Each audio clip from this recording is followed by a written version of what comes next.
Dudu Baya na Mr. Nice wakutana kwa ajili ya miaka 30 ya Bongo Flava, ambapo wasanii wakongwe wa muziki wa Bongo Flava hapa Tanzania na mahasimu wakubwa kabisa waanzishi wa Bongo Flava Dudu Baya na Mr. Nice wamekutana katika maandalizi ya maadhimisho ya miaka 30 ya Bongo Flava ambayo yanatarajia kufanyika Julai 10 mpaka 11 jijini Dar es Salaam.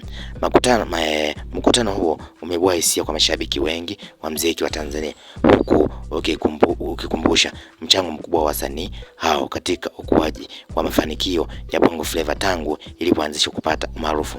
Maadhimisho ya miaka 30 ya Bongo Flava yanatarajiwa kuwakutanisha wasanii wa vizazi mbalimbali, ikiwa ni kusherehekea historia, mafanikio na mchango wa muziki huo katika kukuza vipaji na kuitangaza Tanzania kimataifa, ambapo mpango huo umeweza kuandaliwa na wale wasanii wakongwe kabisa kutokea hapa Tanzania ambao wao walianzisha Bongo Flava.